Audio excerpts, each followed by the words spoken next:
Good morning, everybody, and welcome to Talking Tuesday. Can I just point out you're really honoured today because I'm actually on holiday. So there you go. That's how dedicated I am to this cause that I've took my day off today to come and record this. So good morning. I'm here with Julian from Hartlepower, and today we're talking about a very important subject, which is well-being. Good morning, Julian. Good morning, Sarah. Thank you very much for having me. Thank you for joining us. So, you're the master, you're the font of all knowledge with this one, so I'm going to hand over to you. Just as always, guys, if anyone's got any questions for Julian, feel free to pop them in the comments and we'll see them and we will respond to them. So, Julian, first of all, what is well-being? Yes, a very good question, Sarah. And I think it's quite an important one that we answer because we hear so much about well-being and it's the purpose of many of our efforts in Hartlepool's charity sector. So everyone's working towards improving people's well-being. So I think it's really important that we share an understanding of what constitutes well-being. And how I'd like to try and talk about it is by suggesting that we have, because we are embodied, we have a body, that there is a physical dimension to well-being. And I'll talk a little bit about what our physical needs are, and no one will be surprised when I go through those. But we also have a mind and an emotional life. So as well as having physical needs, we also have emotional needs. And I think some of those will be familiar to our listeners, but some may be less so. But what makes it an interesting approach is talking about all of them together as a package and suggesting that every human being, whichever culture they come from, whatever age they are, has exactly the same set of physical and emotional needs.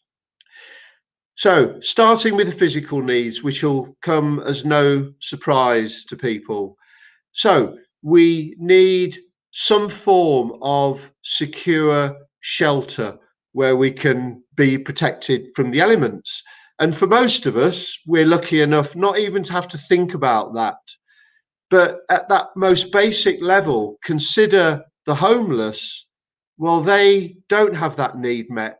So before we look at any other physical need or emotional need, they haven't got the very most basic physical need met by having the need for secure shelter.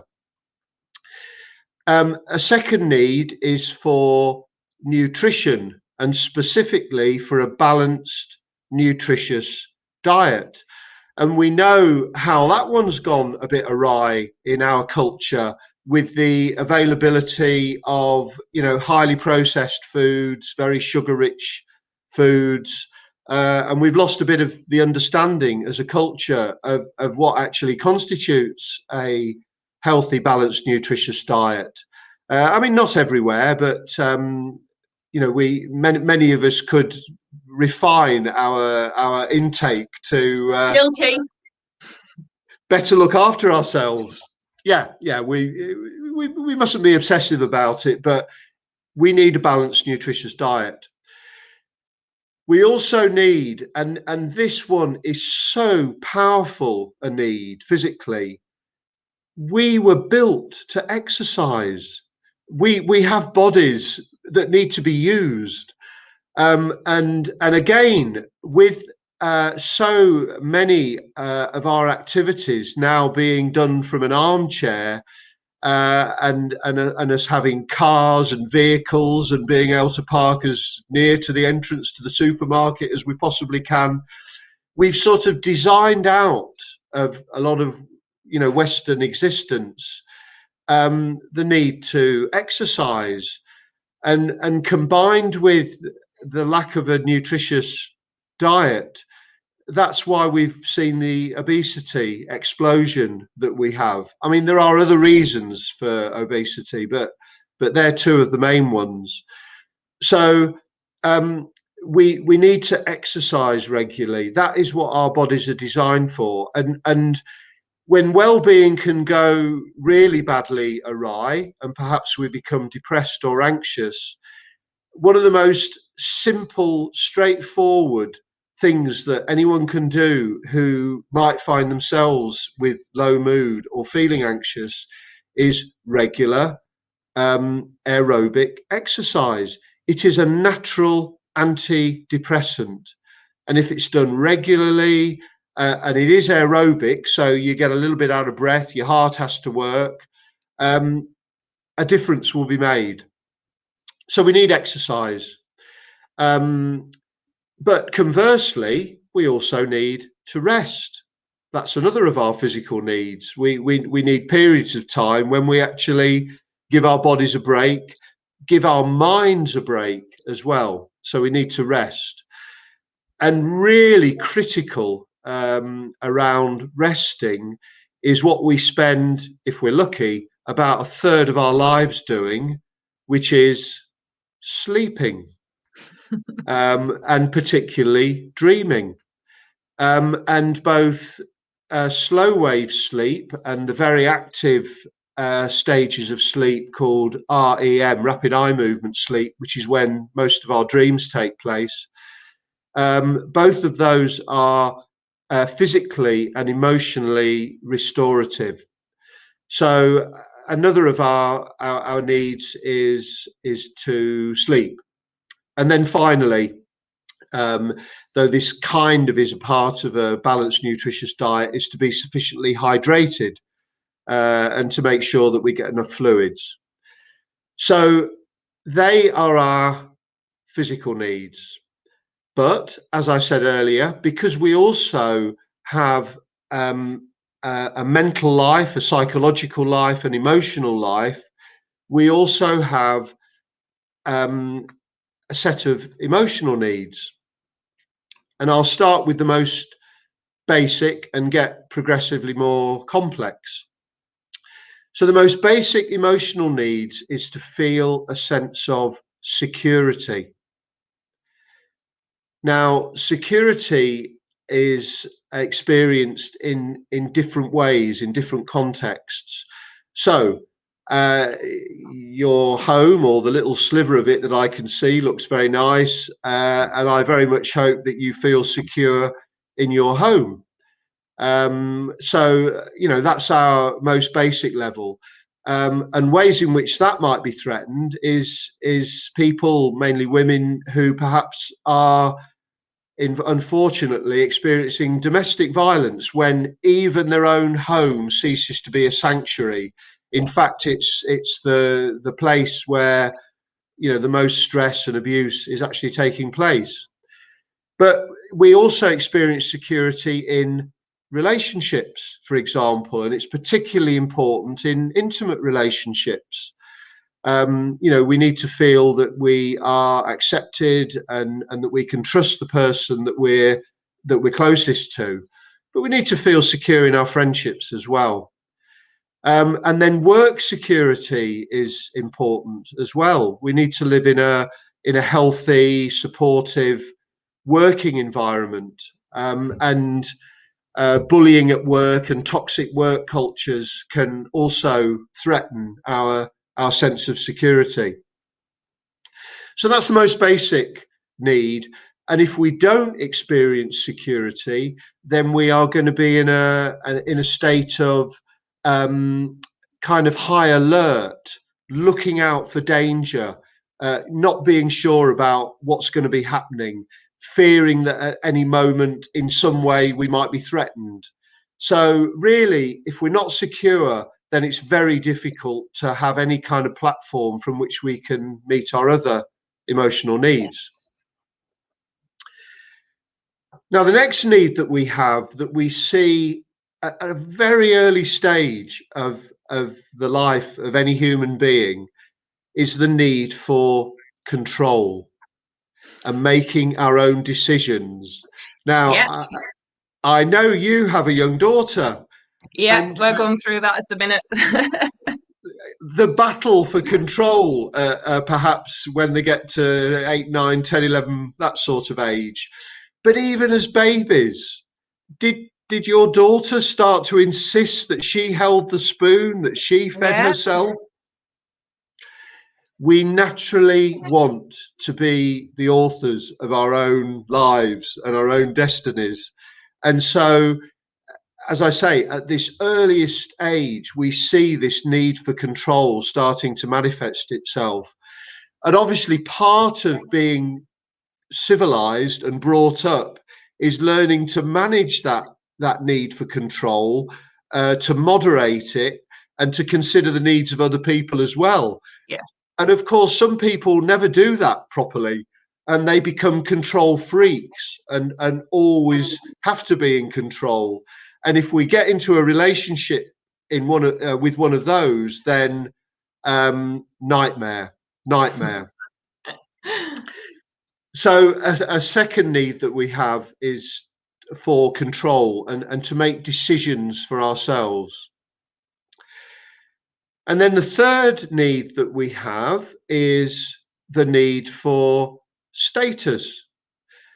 This is the sense that we count for something, that our role in the world has some degree of acknowledgement, and that we feel that we've got a place in things. So we can get this in a number of different ways. I mean, the most important way really is parenting and bringing up the the next generation, keeping the species going. So being a parent gives us status, but so do our roles in employment. If we're fortunate enough to have a job, that gives us a status, and it's quite important in our culture.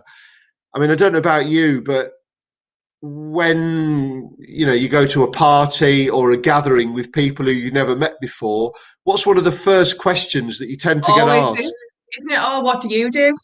What do you do? Exactly. And how awkward does it feel if one happens to be at a loose end in life at that moment, and one doesn't have a work, a job or a role? We don't feel comfortable with that because we don't feel we have any status. So we need to feel that we've got a role and that we count for something in our culture. Now, obviously, it's not only paid work that can give us that. Volunteering Yeah, gives us a status. So that's a third need. And then the next need, which underpins so many of the following social needs, which I'll come onto, is the need for attention. The need to feel that we are acknowledged and that another human being is actually fixing their attention on us. Appropriately, of course, but I don't know if this. I used this phrase the other day and it met with blank looks. So, I mean, I come from Leicester originally, and it was certainly had currency there. But have you come across the phrase being sent to Coventry? yeah, yeah. They used to Yeah. do it in Mallory Towers boarding school. They used to send people to Coventry, didn't they? And what that means is that you are ignored, that you Yeah, are blanked. Now that I know that's a local phrase, to blank someone. Now, just imagine the discomfort that comes from being blanked when we are denied attention. It's very, very uncomfortable, isn't it? it is. Yeah, it really is. And normally, if our lives are working to some degree, then we don't really notice that that need is being met because it's just a given about how our lives are going. We have work colleagues or volunteering colleagues, we have a family, so our need for attention is met. But goodness me, do we notice it when it's taken away from us, either deliberately or, of course, over the last 12 months, where people have had to stay at home and lost a lot of their connections with other people. Their need for attention has been compromised. But as with control, we have to learn to manage it. And we have a special phrase, don't we, for people who are greedy for attention? They are attention seekers. Mhm. And as with control, you know, you've hinted at the battles you might have had with your daughter over managing her need for control with your need to do your parenting job and to help her to risk assess and do what she's able to do and no more. So it is with attention, and we need to learn to manage our appetite for attention. But we also see attention seeking really clearly in children. You know, how important is it when you go out playing with a young child in the park? Look at me, look at me, look Yeah, at me, watch this, and mom, watch this, mom. they check that you are looking as well. It's Yeah, like really important. So, you know, that's one tiny example of a child displaying that need for attention and not yet being adult enough to recognize that we need to manage it appropriately, but we need attention. Now, here's the kind of reverse need to attention. We also need privacy. hmm And again, unless it's taken away from us because our lives become so crowded for whatever reason, we don't really notice it as a need. But if we are bombarded from all sides with multiple needs and being with loads of people constantly, I think it's pretty clear that we start to recognize in ourselves that urge to sort of take ourselves off for a bit of quiet, a bit of peace. And that's because we need a certain measure of being able to kind of be with our own thoughts, yeah. be with ourselves, and to be able to process our experience, be able to reflect on, you know, what's been going on for us. And I don't know about you, but I've learned that just by giving a bit of time to certain, say, decisions or situations that are causing a bit of confusion or a bit of stress, that little bit of private, quiet time very often leads to some kind of resolution or insight. And you say, yeah, I know what I need to do. I know what's Me going and on here. me and Julian were talking briefly before we came on. We were talking about, obviously, as a battle or bang on about all the time about me going out running, and that's what I do with my when I go out for a run. I use that half an hour to sort of clear my head and put my thoughts in order and have that little bit of me time. So it's a sort of double whammy benefit that one. You're getting the exercise, but also you're getting that little bit of time to yourself. That is a brilliant example, Sarah, where, as you say, you are getting two needs met simultaneously and doing yourself all sorts of good at the same time. Yeah, brilliant. Okay, so we need privacy. Now, here's a big one. We need to feel emotional connection with other people, which we can feel at different sort of levels of intensity. And I suppose most commonly it's expressed through our acquaintances. If we're lucky enough to live in a healthy workplace, we perhaps have lots of work acquaintances. If we've lived in a neighbourhood for a good while, perhaps neighbour acquaintances. If, as I know you are, we're a member of a club of some sort, a running club, then we've probably got our running acquaintances. And if we're lucky, some of those acquaintances have developed over time into friendships Yeah. where we feel that little bit higher level of trust and interest and warmth and connection to people, where we can be a little bit more open about ourselves, have a bit more of a laugh, push the boundaries a little bit, feel accepted and not so guarded. So that we are profoundly social creatures. We need other people. Um, civilization is built on a bedrock of human beings connecting up in various sort of configurations.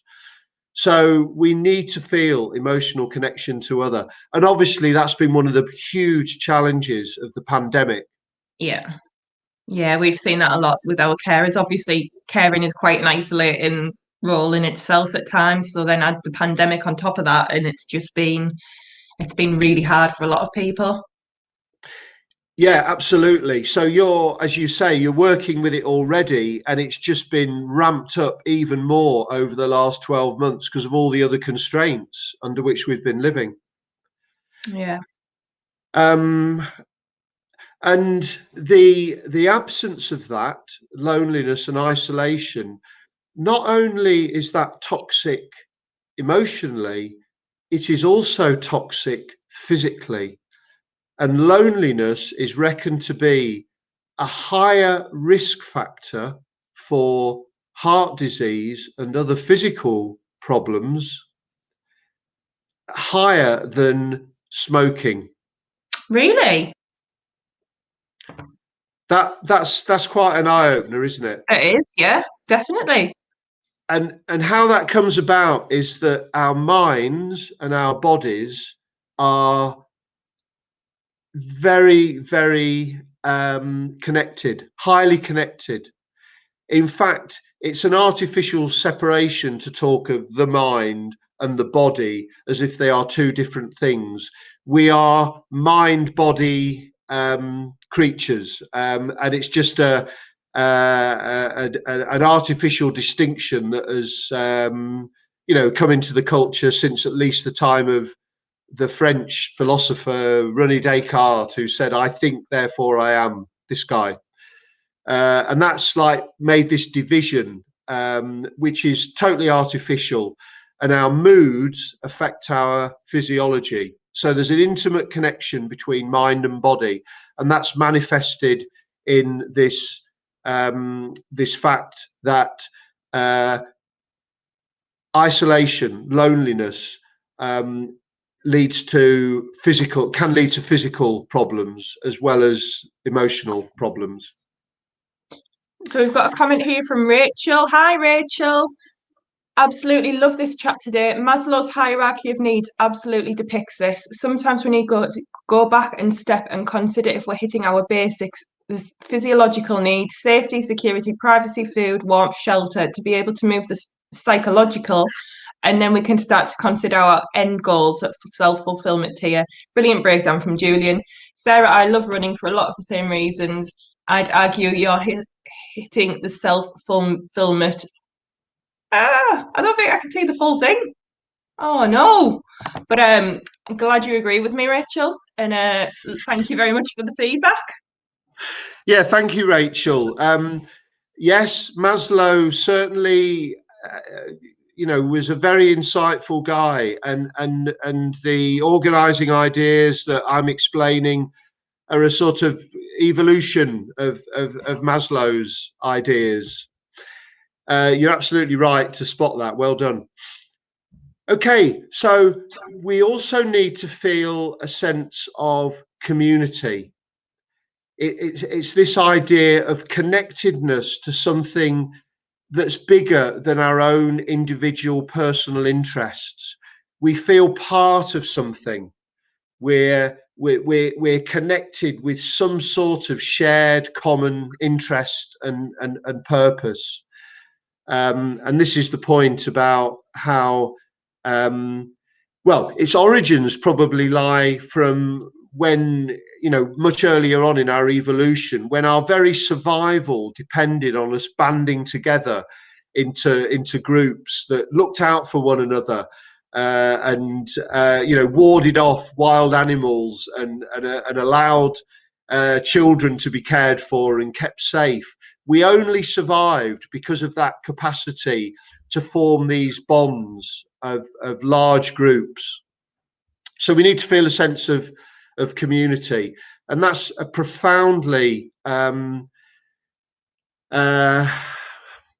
satisfying experience, to feel that we are a member of a community. and if we're really lucky, we can be members of multiple communities. Yeah. I mean, I feel very lucky in that I'm part of my work community within Hartlepower, but also the wider community of the voluntary and charity sector in Hartlepool. Like, Definitely. you feel like a colleague, Sarah. Yeah, it is exactly that. We're different organisations, but we're trying to achieve the same sort of goals, and our paths cross regularly. So I feel that connection with a number of people. And my counselling and psychotherapy work, from which the organising ideas originate, that's another community of which I'm a member of, other therapists and trainers and so on. So yeah, community is very important. And then finally, we get to our sort of, if you like, our highest level needs. The first of those is to be stretched, to have challenges in our lives, to be shifted out of our comfort zone, to be taken just far enough out of the comfort zone so that we have to work a bit to meet new challenges and take on new things in our life. It's the need for personal growth and for developing ourselves as people. I mean, it's very this one of the myths of our culture is, and okay, for people who've got nothing, then I can understand why it's compelling. But the idea that to win the lottery, retire and just be on holiday all the time is any kind of answer to living a successful life is no more than a myth. It is You wonderful hear being it on so holiday. many stories, don't you, about people who've won the lottery and then gone on and had a horrible life afterwards. I mean, there are exemptions. Obviously, the lovely P PFC Trust. Francis Uh, Connolly. yes, obviously we've got to give a shout out to them because they've gone and done something amazing after their lottery win. But you do hear a lot of negative stories about people who've sort of squandered it and ended up in a worse situation than they were originally. And that's probably a timely prompt, Sarah, for me to make the most compelling statement about well-being, and that is, when our emotional needs are met in balance, we cannot fail but to be mentally healthy. Mm-hmm. When our emotional needs are met in balance, we cannot fail to be emotionally healthy. So what I'm trying to suggest is that there is a set of ideas, a set of needs that if we can understand, then we can actually take action to ask ourselves, are these needs being met in my life? Do I have everything going on that I need to maximize my opportunity to feel mentally and emotionally well and healthy? So we need to be challenged. We need to never give up on learning and developing ourselves, because as soon as we stop, then the danger is that we atrophy. And the idea of winning the lottery, abandoning everything, and just retiring to Spain in the sun with pina colada is not going to meet our emotional needs. And as you say, Francis Connolly, who won a lot of money and who's been incredibly generous with that to the town of Hartlepool, and has now got the PFC Trust set up. Francis is now challenging herself and stretching herself with delivering a trust that improves the well-being of the whole town of Hartlepool. So that's a really good counter-example to what can go wrong with winning the lottery. Yes, that sort of win can be put to good effect. So we need to be stretched. And from being stretched, we feel a sense of achievement. When we've set a challenge and we achieve it, we feel good. Nature rewards us with little doses of well-being. But we can't sit on our laurels. We then have to get the next challenge, and so on and so on. It's never ending. Okay, getting to the end now. So finally, we need in our lives a sense of meaning and purpose. We need to feel that there is something organizing about how we lead our lives that gives meaning, gives a sense of purpose. And there's three main ways in which we get a sense of meaning and purpose in our lives. One is to be needed by other people. That's why parenting is so fulfilling. I mean, I haven't had children, but I've observed many a parent, so I can only speak theoretically. It's very, very demanding, but incredibly fulfilling. Yeah, definitely demanding. But we're needed by others. And during my years when I practiced psychotherapy with Hartlepower Mind, I met many, mainly women, who were depressed, who said, if it wasn't for the children, I don't know, I don't like to think what might have happened to me and what I might have done. So low has my mood been, so anxious and awful have I felt, but the children have kept me going. So to be needed by others gives our lives a very profound sense of meaning and purpose. The second way in which we meet our need for meaning is learning, and it's kind of related to being stretched, but learning new things and applying ourselves to new knowledge, whether that's new skills or new information, whatever. Learning new things gives ourselves a powerful sense of meaning and purpose. And then finally, where we feel we're part of a collective enterprise, perhaps being a church, being part of a religion and a church where life has a spiritual meaning, and that can give us a profound sense of purpose, that we're on a spiritual journey of some sort, with all that comes with that, or that we perhaps express that through being politically active, or involved in causes. I mean, perhaps the cause of helping better meet the needs of carers is an incredibly worthy purpose to serve in life. So that can give ourselves a sense of meaning and purpose. But where our lives lack a sense of meaning and purpose, we are going to struggle, because we're programmed, if you like, to want and need these things. We're intrinsically motivated to go out and search for them and get them. And so the challenge of preserving our mental health and thriving in life is to meet our physical needs and our emotional needs. And when they're met in balance, we are going to maximize our chance of being mentally healthy.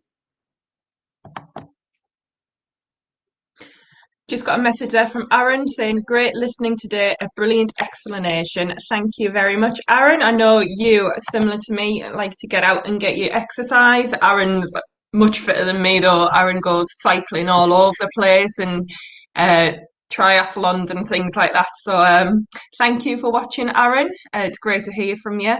And thank you, Julian, for really sort of putting that in really simple terms to sort of explain to people what it is, what might be lacking, and if you're not feeling great, what those reasons might be. It's really useful to know.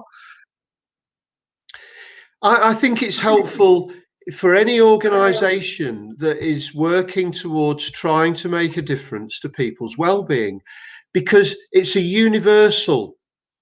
Every human being, whatever culture, whatever stage of life, we all have the same emotional and physical needs. So they apply not only in our personal lives, to the lives of our friends and family, but in our work as well. So if our work involves us in trying to improve well-being, then these needs will be manifesting in the people's lives whom we're trying to help. And it's a way of organizing our thinking and our organizing of activities, because we can ask ourselves the question, well, which needs will this make? If we do this, how will that better meet people's needs? Yeah. So it's a powerful organizing idea. If people are wanting to find out more information about this, Julian, is there any sort of websites or anything like that you can recommend? Any resources or anywhere to go for more information? if if there are people interested, then if they would, are they able to message you, Sarah? Yeah, yeah, you can message us directly through our Facebook page. Okay, so to the listeners, if you do that, then and Sarah can let me know what level of interest there is. I will put together some resources for people to read further about this, because there's plenty out there. But I'll put together some recommended resources for people to follow up on it. Oh, brilliant. Thank you very much. I think that would be useful to a lot of people. And as we were saying before we came on, it sort of links in with a new project that we've got going at the moment with our carers. So that'd be really useful to us too. So I might have a pinch of that. You're very welcome. Oh, it's been an absolute pleasure talking to you, Julian, as always. Thank you so much for coming on today on what is a really, really important topic. And I hope that I know we've had a few viewers popping on and off, and I hope that people have found it really useful and informative. Make sure you check out the amazing work that Hartlepower do across the town, because they do some fantastic stuff to help the people of Hartlepower. Absolutely brilliant work. And I will see everybody next week for another Talking Tuesday. So thank you very much, Julian. Thank you very much for having me, Sarah. It's been a pleasure. Oh, and now I'm off to go and spend the rest of my half-term day off. So that's exciting. I'm going to go and see where my child is wanting to go today. Enjoy. Thank you very much. I'll speak to you soon. Take care, Julian. Bye, everybody. Bye.